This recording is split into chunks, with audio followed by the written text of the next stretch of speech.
They're a mystery called rods, flying translucent creatures that could be all around you, even though you can't see them. But what are they? Unit 13's David Rose went south of the border to solve the mystery.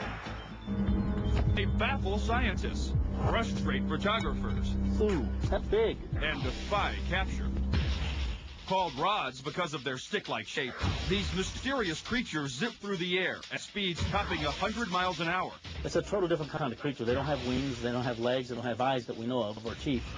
But it's a cylindrical shaped object, it's like a flying pencil. As strange as they are, they've been spotted all over the world. In Scotland, darting over Mel Gibson's head while filming Braveheart. In Mexicali, flying circles around this boy. Even here in Southern California.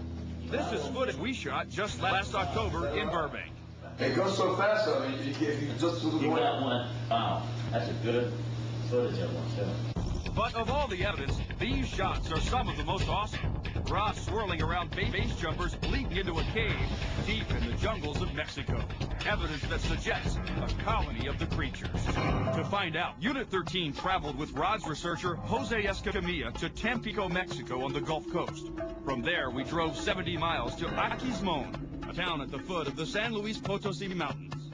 An area shrouded in mystery, where dense rainforest meets the Quay River, where life is reduced to the basics. Then, traveling by foot, we pick our way through the jungle, a narrow path leading us over stunning yet rocky terrain until we finally reach our destination. Okay, Dave.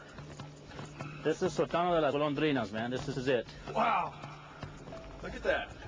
It's huge! And that's an understatement. At 2,900 feet above sea level, the cave looks like a scar on the landscape.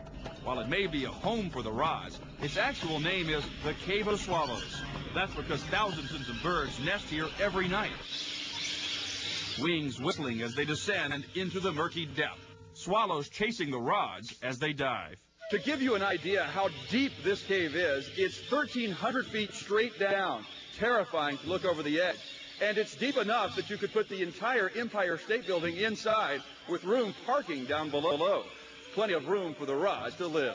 Why do you think rods would like this as a habitat?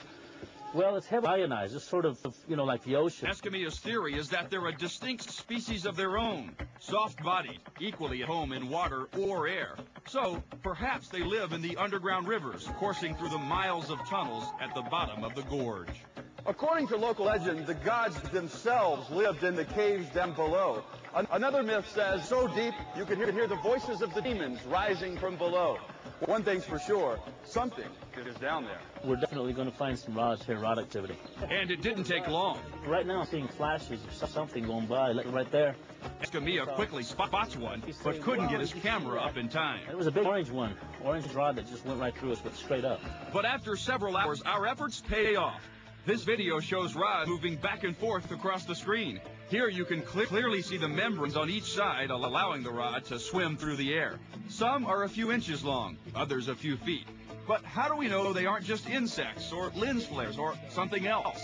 Escamilla says the evidence is just too compelling. You just can't say there's no such thing, because before you know it, it's going to slap you in the face, and there it is.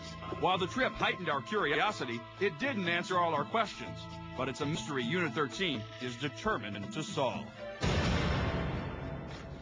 Jose Escamilla is convinced, and he is still studying the strange phenomenon. He's working with a team of scientists now to try to figure out whether these creatures really exist or are just a trick of the camera. We're still looking at it. He's still working with scientists. We hope to have an update in a couple of months. Should be a good story. Yeah.